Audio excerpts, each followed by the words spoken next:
हरिः सर्ववेदान्त सिद्धान्त गोचरं तमगोचरं गोविन्दं परमानन्दं सद्गुरुं प्रणतोऽस्म्यहम्। नमस्ते शारदे देवी काश्मीरपुरवासिनी त्वामहं प्रार्थये नित्यं विद्यादानं च देहि मे। पतित पावनी ये पुण्यधरा मरुधरा मारवाड़ मालानी की ये दिव्य धरा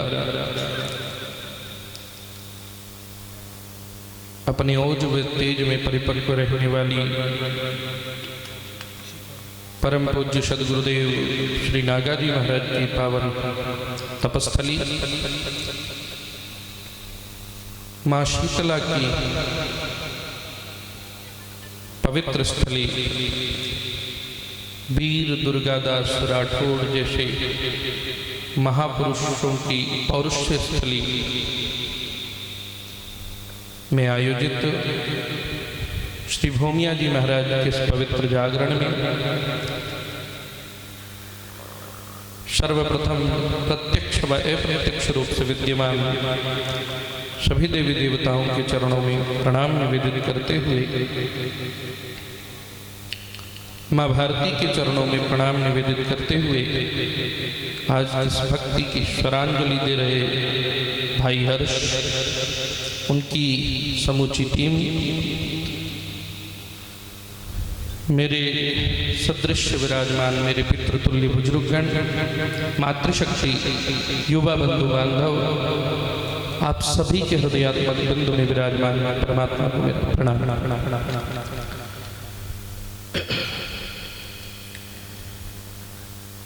शावल जी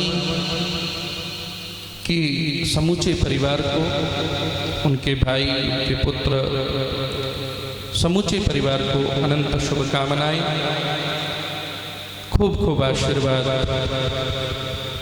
ऐसी ही भगवान की अविरल कृपा इस परिवार के ऊपर सतत बरसती रहे, जिससे इनकी श्रीवृद्धि हो, श्रीवृद्धि के साथ साथ धर्म, अर्थ, काम और मोक्ष चतुष्फलों को ये प्राप्त करें।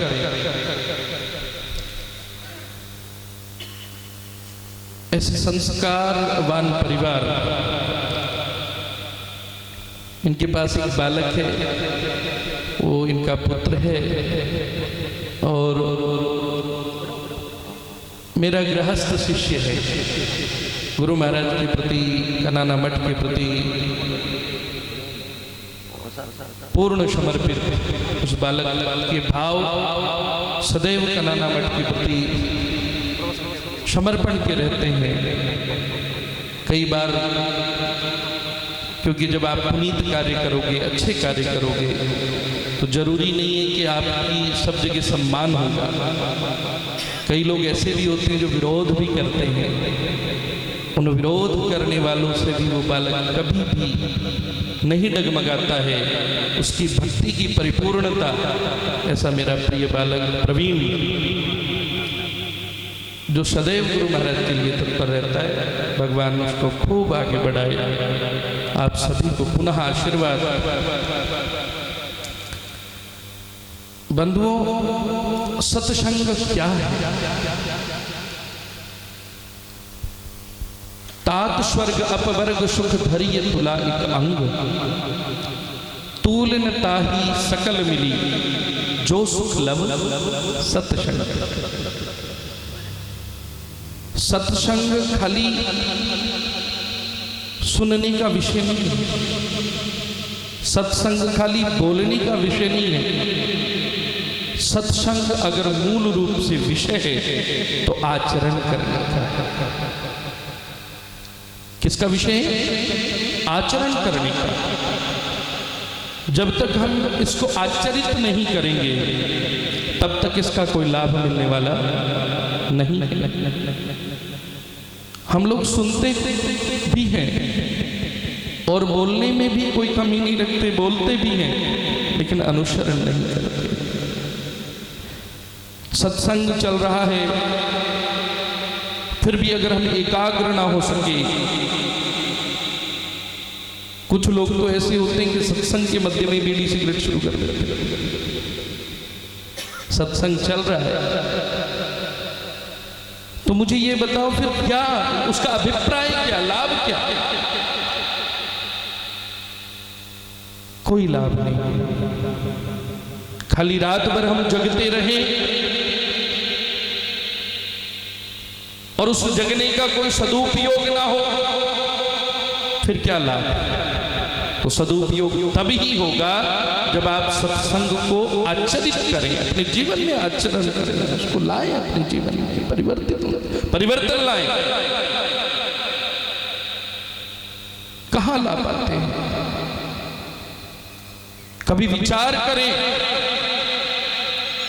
अपनी माता के प्रति, अपने पिता के प्रति, अपने भाई के प्रति, अपने बंधु बांधवों के प्रति, अपने राष्ट्र के प्रति आज हम कितने बिछुड़ते जा रहे हैं? कभी विचार किया कितने बिछुड़ते जा रहे हैं? किसी के चेहरे पर आह्लाद नजर नहीं आता, किसी के चेहरे पर प्रसन्नता नजर नहीं आती। जब देखो तब उसके चेहरे पर सलवटें पड़ी रहती हैं। आखिर क्या हुआ ऐसा? इसलिए महती आवश्यकता है कि आप सत्संग को जीवन में आचरित करें, अपने जीवन में संस्कारों के बीजों को अंकुरित करें, जाने अपनी सनातन संस्कृति क्या है।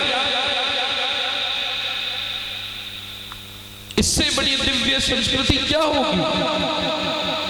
भूमिया जी महाराज को गए हुए कितने वर्ष हो गए और आज भी हम उनको निरंतर याद कर रहे हैं। यही तो सनातन है।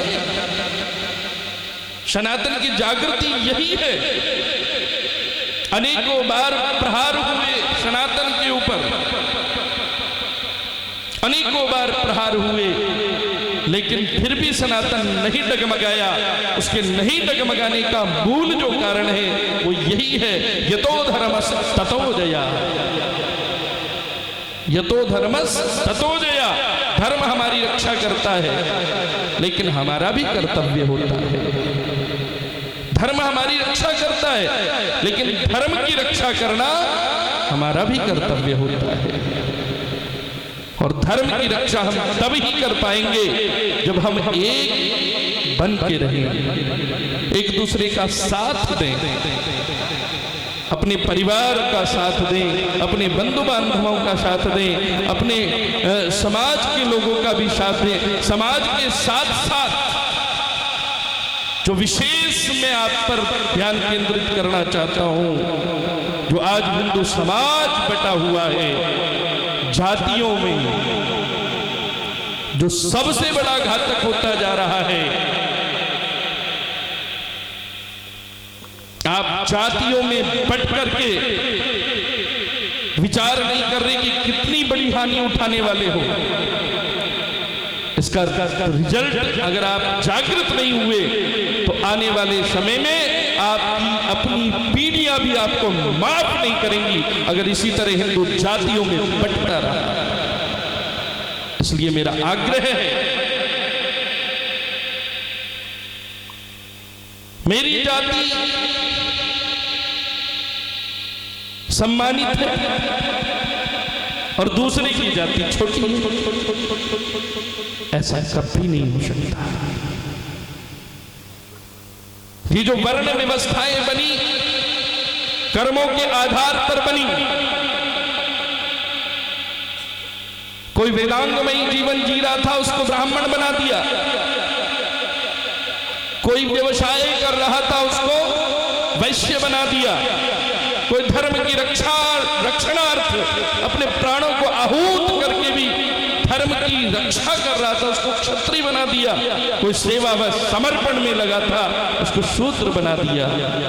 लेकिन मुझे ये बताओ, अगर सेवा और समर्पण नहीं होती,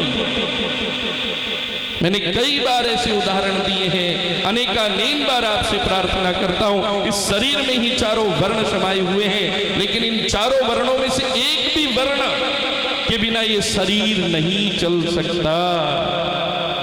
जब ये शरीर नहीं चल सकता, इस शरीर ने जन्म लिया, उस जन्म के समय जाति केंद्रित नहीं थी, उस समय एक ही था। अच्छा, मुझे सब बात छोड़ो, एकदम सरलता से पूछता हूं, आप कृष्ण भगवान को मानते हैं कि नहीं मानते?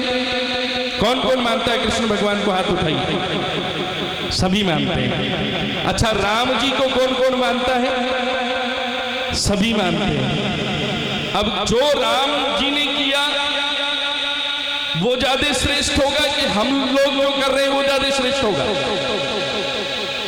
राम जी ने किया वो श्रेष्ठ होगा। तो राम जी ने तो सबरी के बेर खाए थे, उस समय तो उन्होंने जातिवाद नहीं किया। खाए थे कि नहीं खाए थे, मुझे बताइए। कृष्ण भगवान ने कुब्जा को, ऐसे अनेक उदाहरण हैं, ऐसे अनेक उदाहरण हैं जिनको आप आराध्य मानते हो, जिनको आप देव मानते हो, जिनके पद चिन्हों पर आप चलते हो, जिनका पूजन अर्चन और वंदन करते हो, जिनसे रोज प्रार्थना करते हो कि प्रभु मेरे जीवन में सुख शांति और समृद्धि हो, वो प्रभु क्या विचार करते होंगे? किसके जीवन में सुख शांति और समृद्धि इसको चाहिए, सब कुछ मुझसे चाहिए, और ममीवांशो जीवलोके जीवभूत सनातना। जब कृष्ण भगवान को मानते हो तो कृष्ण भगवान ने तो कहा है कि ममीवांशो जीवलोके जीवभूत सनातना, ये सब मेरे अंशज हैं। जब भगवान के अंशज हैं तो फिर भेद किस बात का? वेद पढ़े और भेद करें। इसलिए संकल्प लीजिए, सुधार कीजिए, और अगर नहीं किया तो आप दिन प्रतिदिन टूटते जाएंगे। अपने उन भाइयों को भी गले लगाओ जिनको लोग एसटी और एसएसटी कहते हैं, जिनको लोग शूद्र कहते हैं। मैं तो कहता हूं शूद्र शब्द ही नहीं होना चाहिए, एसटी एसएसटी शब्द मुझे पसंद ही नहीं है, बिल्कुल नहीं। सब में अपना देखो, अपनापन देखो, एक साथ उनके साथ बैठना शुरू करो, एक साथ उनके साथ, अरे अपने दुखों को बांटो तो सही।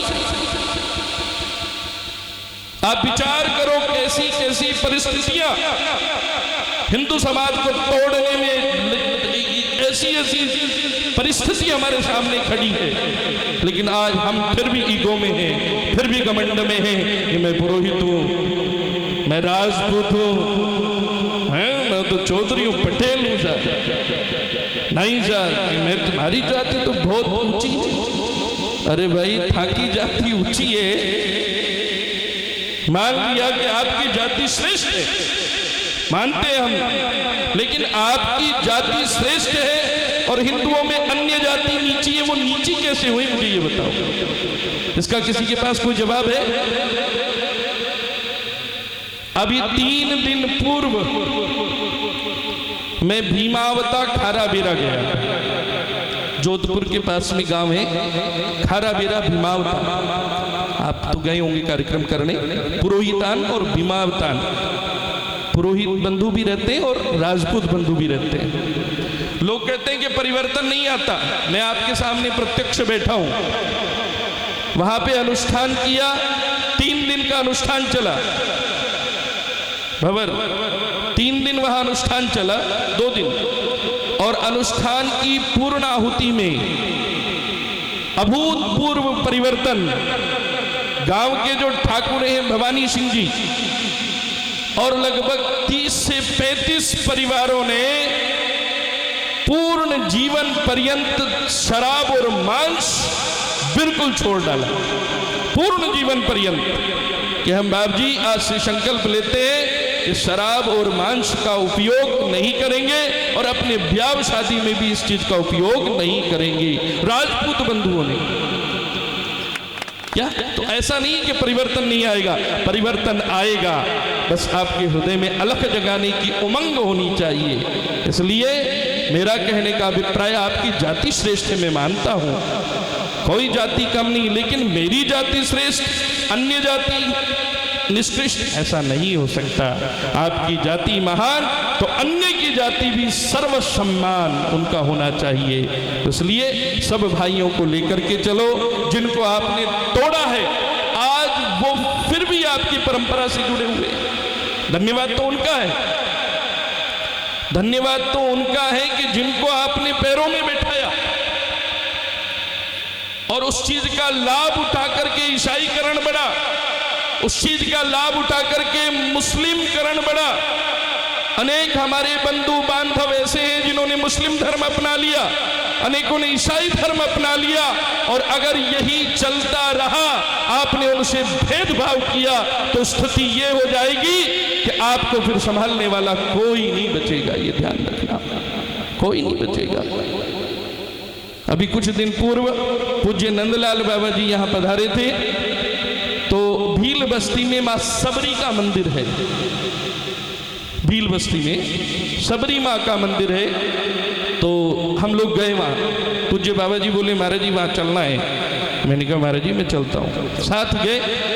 आप विश्वास नहीं करेंगे, कनाना की आप निवासी, और मैं तो कहूँगा कि आप जाकर के वहाँ देखें। जब उस परिसर में गए हर्ष जी, पूरे परिसर में एक भी तिल्ली नहीं थी, इतनी सफाई। एक माचिस की तिल्ली कटी पड़ी हुई हर्ष जी आते थे, एक माचिस की तिल्ली भी वहां नहीं पड़ी थी, इतनी स्वच्छता। और जैसे ही माँ शबरी के दर्शन किए, तो शबरी माँ के दर्शन करने के बाद जब पास में देखा, तो वहां पे अखंड ज्योत जल रही है, और वो भी देशी घी। अच्छे अच्छे मंदिरों में अखंड ज्योत नहीं जल रही है। जिनको आपने दूर रखा, वो आज भी कहते हैं कि हम हिंदू हैं, आज भी कह रहे हैं कि हम हिंदू हैं। तो बंधुओं, इस विषय को बहुत गहराई से सोचने की आवश्यकता है। सबको साथ लेकर के चलो। संगच्छत्वम संबद्धत्वम की भावना अगर आपके अंदर उपजेगी, तभी ही हम हिंदू समाज को बचा पाएंगे, तभी सनातन संस्कृति को बचा पाएंगे, और स्वयं भी सुरक्षित रह पाएंगे और दूसरे को भी सुरक्षा प्रदान कर पाएंगे। ये भाव आप सभी के हृदय में उत्पन्न हो। माँ भारती के प्रति समर्पित रहिए, राष्ट्र के प्रति समर्पित रहिए, माता पिता के प्रति समर्पित रहिए। कितने बिछुड़ते जा रहे संस्कार, बिल्कुल कैसी कैसी स्थितियां अभी देखो क्या चल रहा है। स्कूलों में क्या स्थितियां हो रही है आपके सामने, आजकल सोशल मीडिया है, सब कुछ सामने। इसलिए महती आवश्यकता है, संस्कारों के बीजों को अंकुरित कीजिए। अपनी संस्कृति कभी समय निकाल करके परिवारों में बैठिए, अपने बच्चों को गीता के बारे में बताइए, अपने बच्चों को रामायण के बारे में बताइए, अपने बच्चों को अपने पूर्वजों के बारे में बताइए। बताइए कि हमारी सनातन संस्कृति क्या है। नहीं तो ए इंकू मिंकू टिंकू चिंकू और नाम भी एडा एडा राखो थे, थोड़े दिन बाद सब भूल जाएंगे वो लोग। पहले देखो हमारे जो बुजुर्ग लोग हैं, इनके नाम कैसे होते थे, और अभी जो नाम रख रहे हैं उनका क्या क्या स्थिति कर दी है? मम्मी, क्या होता है मम्मी? माँ कह के देखो कितना आनंद आएगा। वात्सल्य के प्रतीक है वो माँ। हमारे वो डॉक्टर साहब बैठे, पूछो मम्मी किसको कहते हैं? डेड बॉडी को कहते हैं कि नहीं कहते? मम्मी, अरे भैया डेड, ये सनातन संस्कृति थी। ये आप पुरोहित लोग बैठे हैं, सनातन संस्कृति तो ये थी कि जहां वेदांगमयी जीवन होता था, शास्त्रमयी जीवन होता था, पुराणमयी जीवन होता था, आदर्श स्थापित किया करते थे। यहाँ की मातृशक्ति की एक अविरल धारा रही है। उनके सतीत्व ने ब्रह्मा विष्णु महेश जैसों को भी, जो जगत की सृष्टि करता है, उत्पत्ति करता है, पालन करता है, संहार करता है, उनको भी 6-6 का बच्चा बनाने की सामर्थ्य इस भारत की मातृशक्ति में रही है। इसलिए अपने संस्कारों के बीजों को ध्यान रखो, संस्कारों के बीज अंकुरित करो, परिवार में बैठो, इन बच्चों को संस्कार की बात। आज तो स्थिति ये है कि मठ मंदिरों में कोई आरती करने वाला नहीं, बेचारे पुजारी दूसरा कहाँ जाए, मैं तुमसे ही कह रहा हूँ बाहर जाने की कहाँ जरूरत है। आपके मठ में नित्य रुद्राभिषेक होता है कि नहीं होता? अभिषेक होता है कि नहीं? आवाज बताओ, नित्य हवन होता है कि नहीं? कितने लोग यहाँ आज मेरे गांव के प्यारे बंधु बांधव बैठे हैं, नित्य कौन कौन गया कभी आज तक अभिषेक में? कौन कौन बैठा है? हाथ ऊंचा करो। ऐसा मत करो भैया, जब आपके यहाँ नित्य अभिषेक होता है, भगवान शिव का नित्य रुद्राभिषेक होता है, प्रभु नित्य, जब से मैं आया हूं नित्य रुद्राभिषेक, उसके लिए विशेष एक ब्राह्मण रखा हुआ है, नित्य हवन होता है, नित्य हवन। क्या हमारा कर्तव्य नहीं होता कि हम कभी जाकर के हवन करें? वहां कोई बोली नहीं लगेगी, कोई पैसा नहीं लगेगा, कोई सामग्री आपको नहीं लानी है, खाली जाकर के ब्राह्मण के साथ बैठना है। और तो और दुर्भाग्य ऐसा कि कभी कोई सत्संग आदि के लिए निमंत्रित करो तो बाजार में बैठे रहेंगे, व्यर्थ समय गंवाते रहेंगे, लेकिन ये नहीं कि कम से कम जाकर के सत्संग सुन लें। आपको बुरा जरूर लग रहा होगा, कोई बात नहीं, कदापि मुझे कोई चिंता नहीं है। अगर बुराई से अगर साधु डरेगा तो कुछ बोल ही नहीं पाएगा। अगर आपके मार्गदर्शन में तुम्हारी 2 रोटी खाता हूं, तुम्हारे दिए हुए अन्न को खाता हूं, और तुम्हारे दिए हुए अन्न के प्रतिफल में अगर मैं धर्म जागरण ना कर सकूं तो वो मुझे भोजन पचने वाला नहीं है। सीधी बात, वो भोजन पचने वाला नहीं है। अगर तुम्हारे अंदर अहंकार है, द्वेष है, राग है, कुलक्षणता है, कुपात्रता है, द्वेषता है, भिन्नता है, भेद है,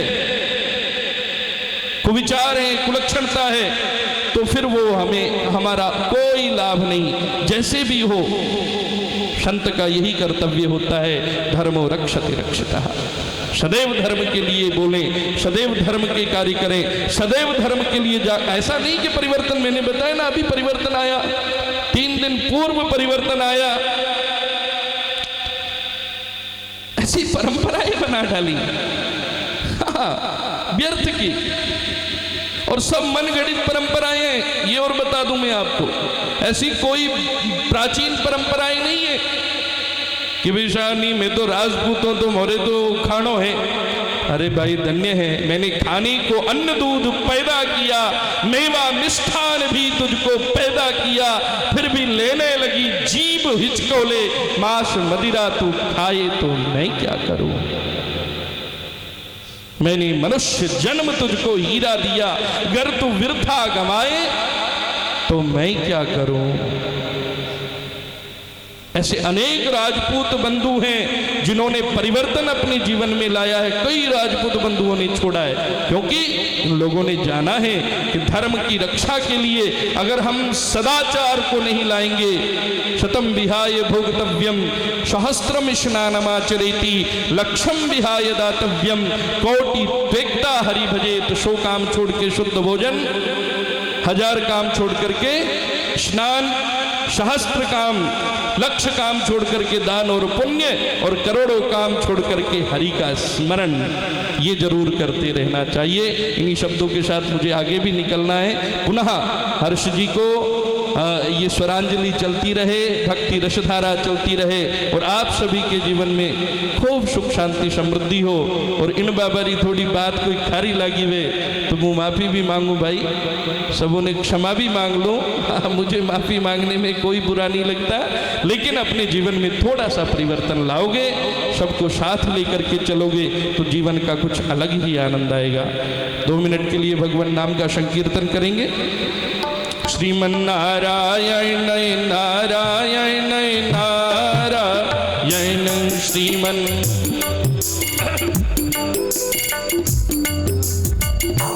भजमन नारायण नारायण नारायण।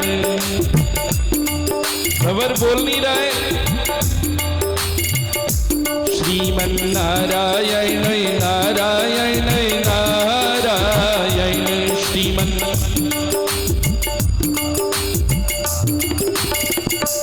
भजमन नारायण नारायण नारायण भजमन।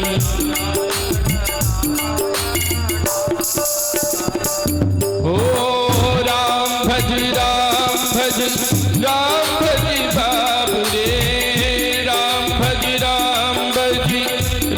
भज बाब रे, घोर भव नील निधि नाम निज नाव रे, घोर भव नील निधि नाम निज नाम।